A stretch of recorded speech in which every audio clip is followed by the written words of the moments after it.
Get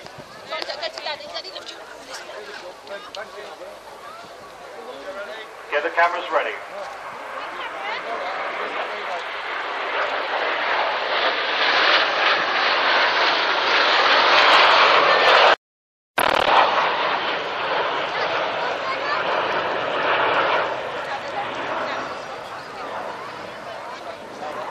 Now, because this is our first public showing, it's quite challenging to actually fly these two different aircraft. As Mike would know, you've got different speeds, different power settings.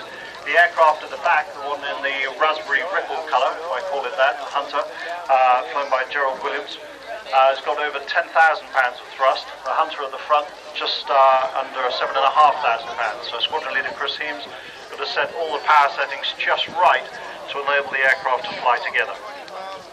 That beautiful topside pass, Chris positioning the aircraft now running in from your left for a very graceful wing over. And what we've designed this whole show around is to show these classic British jets in a very graceful series of manoeuvres. And I'll talk a bit more about what it's like to actually fly them in a moment.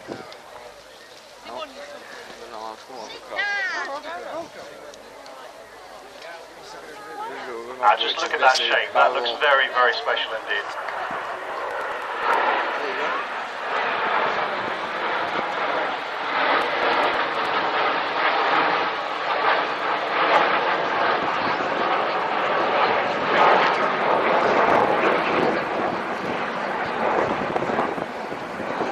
Now the Strike Master is the smaller of the two aircraft, and if you notice, certainly those of you with cameras will notice, the colour is rather unusual, colour camouflage in desert, and that's because they're both flown in the authentic colour schemes of a number of air forces that actually flew them. So what you've got is two Saudi Air Force colours, Saudi Air Force training with the red wingtips, and the other is Saudi camouflage.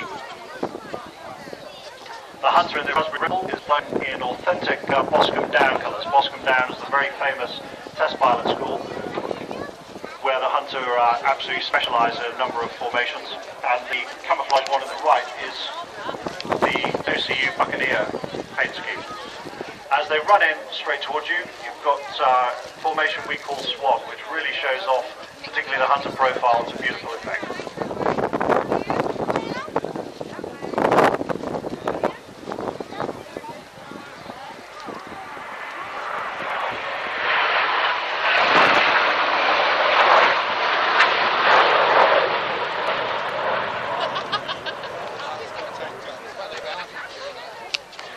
You're seeing something pretty special here because this is the world's only private jet team. Not only is the world's only private jet team, it's the world's only team that are flying these two aircraft together. And the first time ever in public today.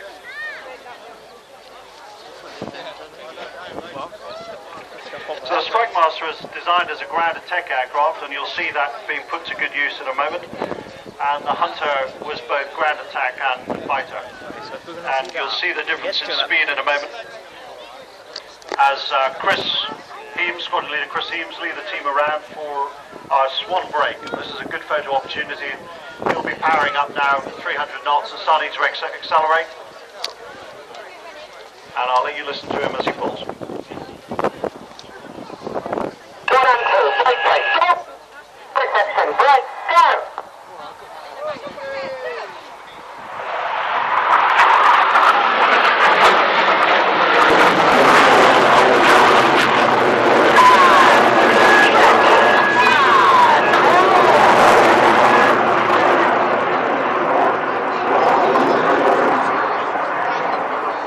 Taking the Hunters to the half cube, and if you look out to your right and left, you see Strike Masters themselves climbing up, rolling. Half cube coming backwards to ground and accelerating. This is what this Strike Master was designed to do, ground attack. 300 knots on the clock, coming in for an opposition break.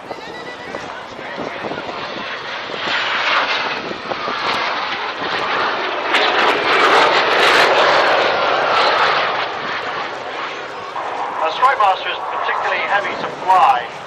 It's no hydraulic controls at all. So for those of you cars in the audience, you've got hydraulics in the controls and in the brakes. These guys are absolutely pulling with all their might now to manoeuvre the aircraft around. There's nothing else other than manpower involved. My deck. Run out, man. Final pass of our carousel.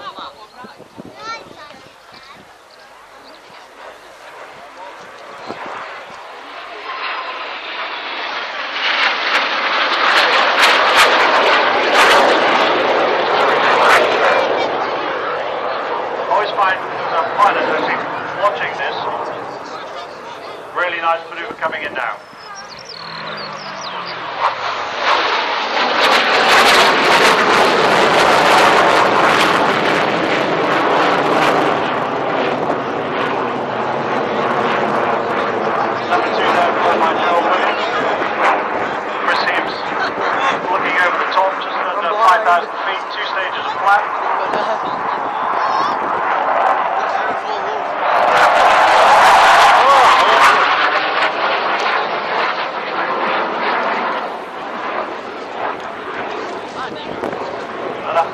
Itself is described as the Spitfire of the skies by a Spitfire pilot called Charlie Brown, and it was originally designed by Sidney Cam, who was the designer of the Hurricane.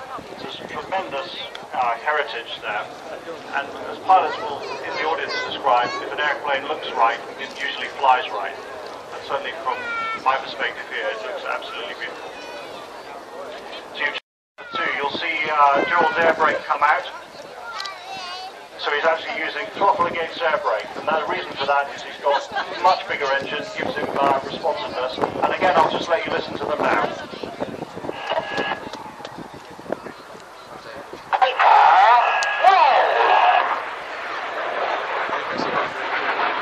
can see Joel's air brake out.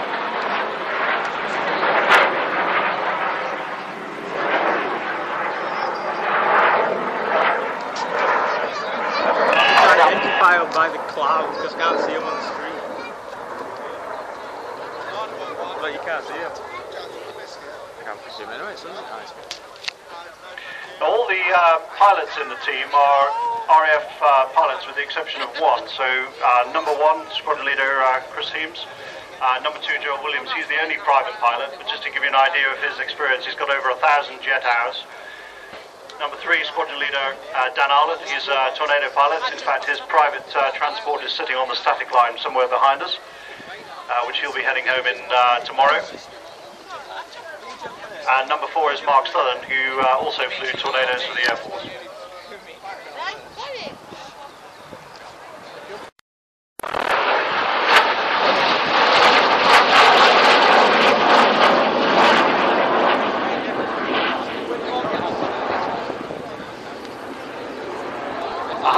Carousel now, pulling quite hard over 4Gs. Now for the Hunter guys, they've got nice G-suits protecting them, whereas for the Strike Masters, there's absolutely no G-suits at all. There's always a debate over who's going to fly the Strike Master and the Hunter. The big boys always go in the Hunter. You can always spot Gerald, he's the one who eats immediately after the display. He says there are over 1,000 calories he loses each time.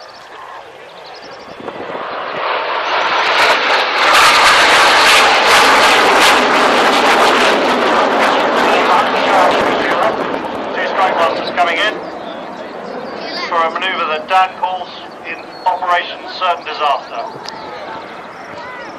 Hopefully not today.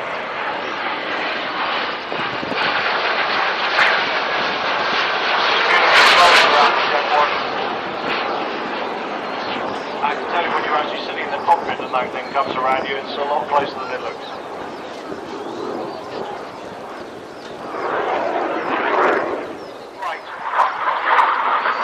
Something that's going to be quite special. The Hunter has a very special noise called balloon out. Joel's accelerating the aircraft up now over 500 knots, probably 550 knots. And as it comes in nice and low, you'll hear a very special Hunter noise called the blues note.